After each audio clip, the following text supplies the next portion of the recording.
ये हैं एलियन के रिश्तेदार, क्योंकि ये चचा की कार इतनी एडवांस है कि वह खुद ही क्रीम लगाकर सेविंग करने लगती है। और इनकी तो गर्दन अलग होने के बाद भी नहीं मरते हैं। इन चचा के पास पार्किंग की जगह नहीं होती है तो कार को समेटकर जेब में भर लेते हैं। ये क्या हो गया? ये क्या सुन रहा हूँ मैं? ये भाई साहब हैंडल खींचकर दिलरुबा को सटा लेते हैं। बाबू बाबू इनकी कार नहीं चढ़ पाती है, इसलिए छिपकली टेक्नोलॉजी का इस्तेमाल कर लेते हैं।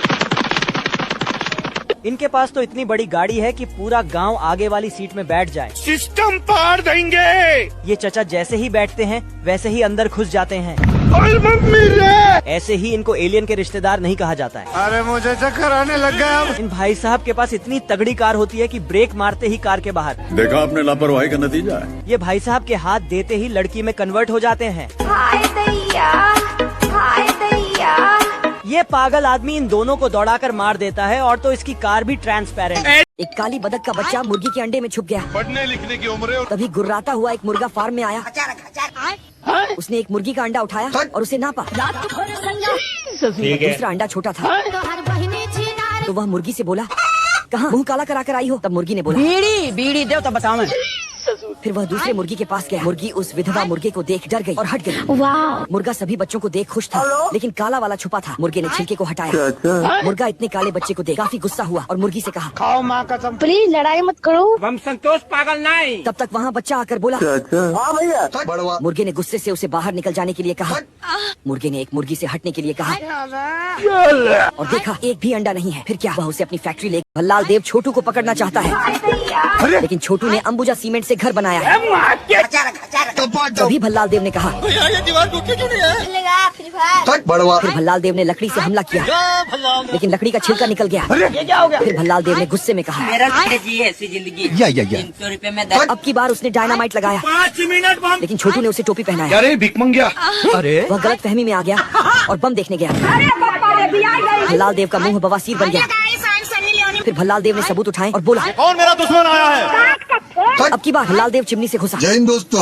छोटू ने उसे खिसका दिया और नीचे पटरा लगा दिया। छोटू ने उसे इतना ठोका भल्लाल देव बन गए परचून का खोखा। फिर भल्लाल देव ने बोला, दानिश भाई जिंदा रहते थे ना। 5 मिनट बम। अब की भल्लाल देव ने पिन योर क्वेश्चन। छेदा भुट्टे को हिलाकर मुर्गी के घर के अंदर डाल देता है।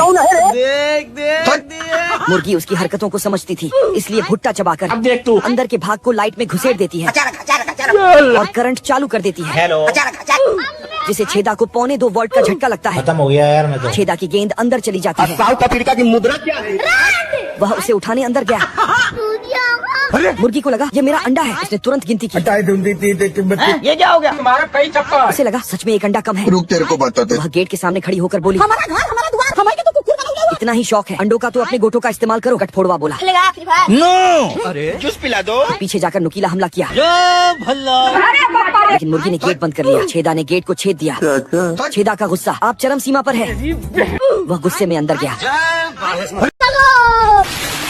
मुच्छड़िल्ला पानी के अंदर अपने आप को ब्रेड में ढककर सो जाता है। तभी एक मछली आकर गाड़ी स्टार्ट कर। इल्ला मछली पकड़कर ऊपर जा ही रहा था कि तभी एक बड़ी मछली को देखकर अरे नहीं भाई। उसे टोकरी में रखकर फिर से मछली पकड़ने आता। लेकिन ये मछली इल्ला को कोई भाव ही नहीं देता। अम्मा बहन पे आ जाऊंगा मैं इनकी। तो साला ये कांटे में झूल के दिखाता है कि ऐसे झूलने में मजा आता है। मछली शर्माकर कांटे में झूलते ही ये क्या हो गया? एक बार जब इल्ला ऊपर आ रहा था तभी उसे केकड़ा से मुलाकात हो जाता। बाप रे। अब तू गया बेटा। केकड़ा अपनी दोनों आँख से इल्ला को देख रहा था तो इल्ला उसके आँख को आपस में बांधकर भाग जाता है। उठा उठा के पटकूंगा। अब तू गया बेटा।